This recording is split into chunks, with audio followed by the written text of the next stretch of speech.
So the truth is, Africa must also define her own problems, and having defined her own problems, must also find solutions to her own problem.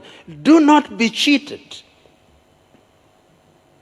Do not be deluded that the world is full of benevolent individuals and institutions whose only claim to fame is that they want to lift Africa from the morass that she now finds herself in.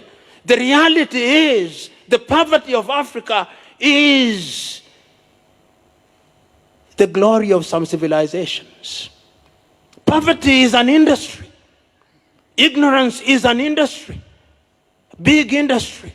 And there are those who want Africa to continue to wallow in poverty and to wallow in ignorance because it is their safest bet to their continued benefit. The day we wake up to that reality, the safer we are. That is why the English had this beautiful saying, let sleeping dogs lie.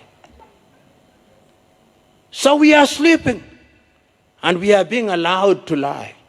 And we are being hypnotized into even greater sleep and slumber, to dream even further. But I'm telling us, if Africa is to realize our dream, we must wake up. If Africa is to win the lottery, we must buy the lottery ticket. It can't be done because it is a question of cross-fertilization of ideas. We must learn from other civilizations, but learning must not mean surrendering to them. I'm submitting to us that we surrender to them. And going forward, therefore, you who are present here,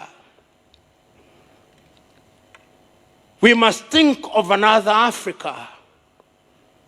An Africa where when we talk about technology, whether it is in solar technology today, Morocco, and I stand to be corrected, is engaged in developing one of the largest solar farms anywhere in the world. I'm still talking about consulting engineers even in that field. Kenya is doing another major solar project, and all African countries ought to be engaged in it. Namibia, I think, is also engaged in it. But if you ask who the consulting engineers are for those projects, they are not Africans. Even the solar panels that are going to be used, the best that African countries will do is to assemble them. They'll be brought as completely knocked down kits, and ours is to assemble them as our children assemble Lego.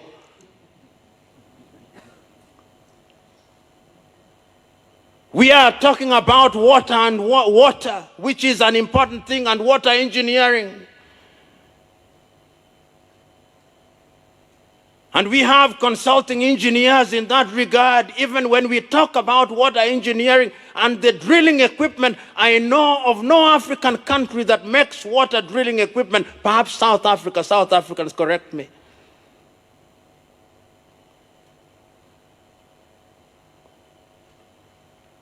When we are talking about road infrastructure, I know that sometimes even when we are doing the roads, even the one here, the Kampala and Entebbe Expressway, the contractors, under the guise of something that they now call design and build, will even import steel from their countries, saying that ours has too much carbon content.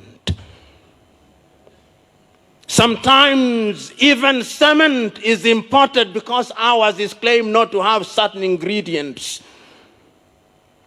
I'm still talking about consulting engineers.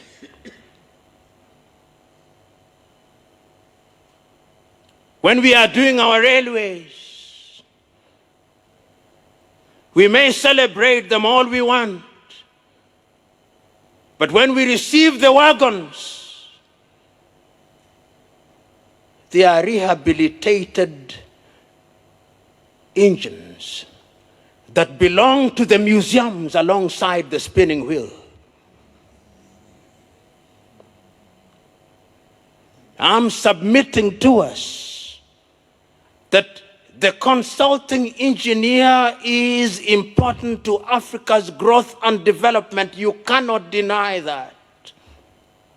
And I can see the vision. I can see what the African leaders were thinking about when they met in Addis Ababa, Ethiopia, and came up with Agenda 2063. They were looking at the engineer and they were saying that the engineer, well, if he is a civil engineer, let him be an African civil engineer who is aware of the African terrain. Let him be an engineer who is equipped with what he or she needs to grow Africa, so that when he or she is engaged in designing and ultimately presiding over the building of African roads, he knows he is our continent. That is what they were thinking.